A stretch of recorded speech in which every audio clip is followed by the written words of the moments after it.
player Sprilla, playing those three up front, I mean, it's quite. Well, he starts off on the right. I mean, he replaced Gillespie, and then he goes on walkabout and sort of as a sort of stroll around the rest of the pitch and pops up in various areas. Then, of course, when they lose it, it's a bit unbalanced. So everyone else got to then try and balance up where he's ended up. But I mean, he does do exciting individual skills. You've got Ginola on the left, so there's a lot of sort of flair there. I thought Robert Lee did quite well coming through the middle. But when you see on the bench, likes of Gillespie, Beardsley, Lee Clark, there's a few to choose from who want to get in the side. So I'm not sure yet he's got his ideal starting lineup, but it was a good win.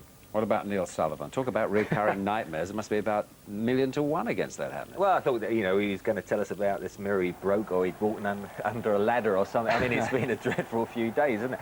I'm not sure he needs to be here because the defender's there, so why come out and head it? Then at that stage he thinks, right, I've done my job. He jogs back and has a quick look, and then suddenly he thinks, oh no. And then at this stage, I don't know what's going through his mind because he's thinking, what have I done? But I'd also be rub salt in the wound here. He's behind the wall in the middle of the goal, starts to go towards his other corner, and then it was a great free kick. But the position there, as a wall, you'd say, well, the goalkeeper should be covering that side. As good a free kick as it was. But in between, he brought off a lot of very good saves. Some excellent saves. Yeah. And it could have really got his side could have got back into it because the saves could have been very, very important. Because there were a couple of little lapses there where I thought, in fact, Wimbledon were going to get an equaliser. Well, they did have a couple of escapes, didn't they? And one of them, I personally don't understand it. I'm sure you'll explain it. I don't either, Dave. No, I think, we've said about the odd lapse in concentration. I mean, this is perhaps a freakish header, but suddenly Dean Holdsworth, if he's got a half-decent first touch, should tuck that ball away, and it's still 1-0 at this stage. And there's always that anxiety. They've had some near misses at the other end, you have to say, Newcastle, but suddenly... this is the one. Well, Andy Clark kicks a ricochet. He's got good pace. He then gets past Cernacek, and Marcus Gale in the middle is behind Andy Clark. He's going to go in anyway. All right, he gets a touch. It makes no difference. I mean, why it's disallowed? Oh, I mean, well, it can't be offside because he was behind him when the ball was I would be loopy myself if I'd had a goal disallowed. And then it's 1-1, and would Newcastle have got the free kick? Who knows? But I mean, I would say they're very hard done by that decision. Okay. Well, the goals from the night, 6 other Premiership games coming right up. But first, let's catch up with Monday's match between Liverpool and Arsenal. Liverpool had to work for their first win of the season. Watched by England boss Glenn Hoddle and assistant John Gorman, Arsenal typically battled away. The match was into the second half when John Barnes picked out Steve McManaman. Steve Bowles' deflection didn't help David Seaman. Liverpool boss Roy Evans thinks Barnes should be included in Glenn Hoddle's international squad. Surely McManaman will be. Suddenly he was alive. Barnes made a great run, the shot was blocked, McManaman scored Liverpool's second. It was Mac the Knife that cut into Arsenal at Anfield. I think we deserved at least a point, said Leeds manager Howard Wilkinson afterwards, but it was Wednesday who collected all 3, thanks largely to Reggie Blinker. Battling through the teeming rain, Leeds should and could have stopped Blinker, but when it looked like they had, he managed to retrieve the ball and it proved costly. Young Richie Humphreys, who's made a promising start to the season, scored his second in 2 matches. Now watch Blinker's brilliant pass to Andy Booth, and the new signing kept a cool head to score and give Wednesday 6 points from 2 matches. And so to tonight's games. Manchester United were on cruise control on Saturday at Wimbledon, but Everton arrived at Old Trafford undaunted, and they stunned United with 2 first-half goals. Duncan Ferguson received rave reviews on Saturday, and he turned and slammed Everton into the lead after 35 minutes with a goal from the top drawer, the first league goal United had conceded at home since last December. Within 6 minutes, 1 became 2. Another good Everton build-up. The ball moved out to the left, a first-time cross from Hinchcliffe. The United defence missed it. Ferguson didn't. Ferguson is idolised by the Everton fans. United's new signing Jordi Cruyff boosted his position in the popularity stakes by sparking the champions' fight back. Only 20 minutes remained when Cruyff placed a superb header past Neville Southall. The champions were desperate to preserve a 20-month unbeaten home run. Only 8 minutes remained when Dennis Irwin picked the ball up on the right. When the cross came in, it was the unfortunate David Unsworth that just steered it past Neville Southall. And still there was time for drama. In the final minute, Duncan Ferguson very nearly settled the victory for Everton. This time Peter Schmeichel had to be in top form.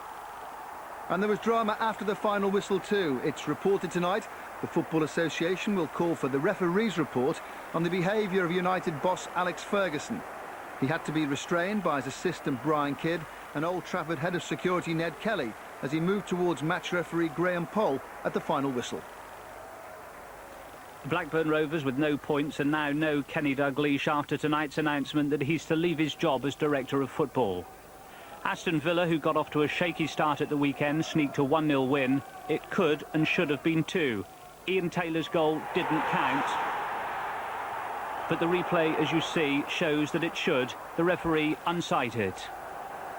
Gareth Southgate enjoys playing against Rovers. His only league goal last season came against Blackburn, and he did it again tonight. Blackburn without Shearer and now Dalglish, it could be a very tough season ahead for them.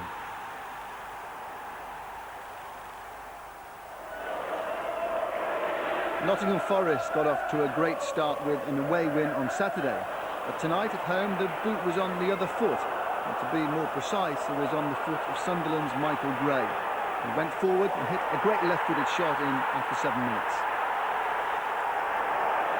Forest tried to respond, but found themselves 2 down 10 minutes later. And Sunderland's record signing Niall Quinn might well remark that they all count. It doesn't matter how they go in. Shin, shoulder, backside. Read the papers in the morning. The goal counted.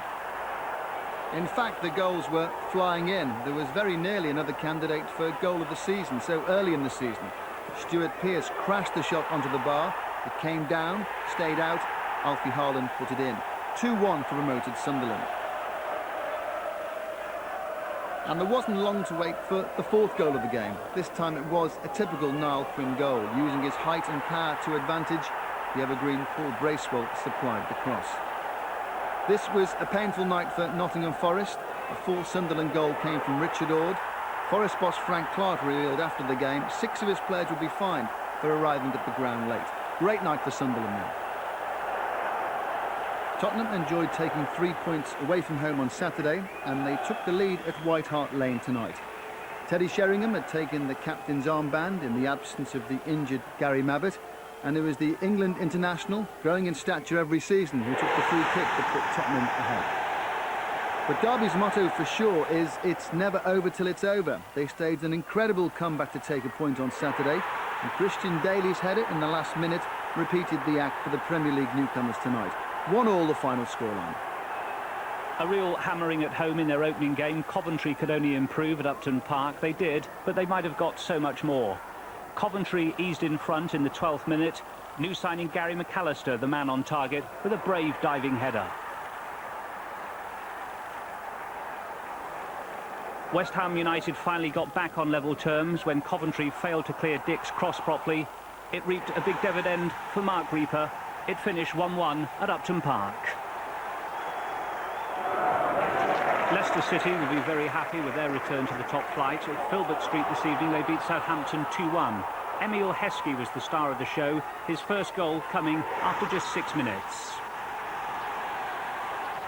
Heskey, an England under-21 international, must have impressed the watching England coach Glenn Hoddle. His second goal just before half-time, a real delight. Then, in the second half, Southampton were thrown a lifeline. Taylor tripped Magilton. A penalty was given. Matt Le Tissier stepped up to score, but it didn't in the end make any difference to Southampton, who suffered further disappointment when Barry Venison was sent off for dissent. Stubbs and Gary Richardson reporting their other results tonight. European Cup qualifying round second leg. Alania Vladikavkaz 2, Rangers 7. Rangers made sure of a place in this season's European Champions League with that 10-3 aggregate victory over the Russian champions. Ali McCoy scored a hat-trick. Brian Laudrup got 2. Peter Van Vossen and Charlie Miller added 1 each. Now the Coca-Cola Cup first round first leg. Brighton 0, Birmingham 1. Paul Devlin for the First Division side. Millwall 1, Peterborough 0. Chris Malkin scoring the winner.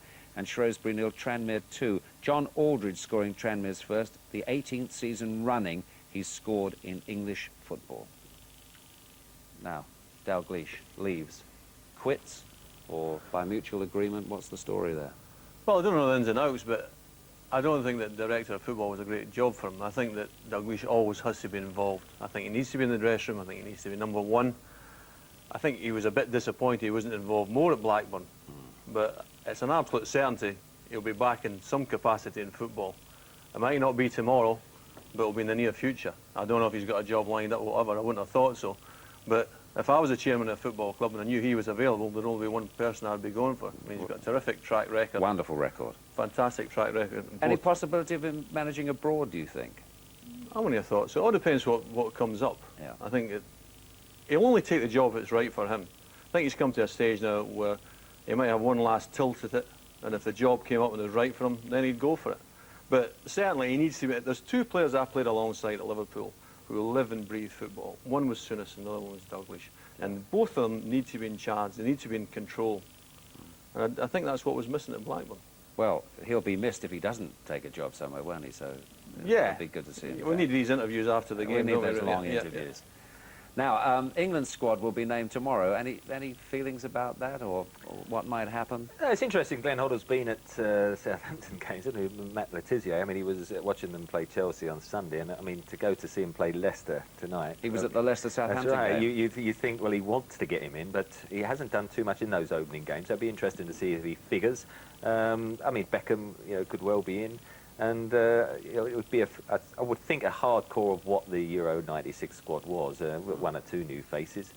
And it's just a case of us all getting our packed lunches ready to go to Moldova, I think. I've got this trip, haven't I? You're on the trip. You two are all right here, yeah. You're on the trip to Moldova. Do you know exactly where it is?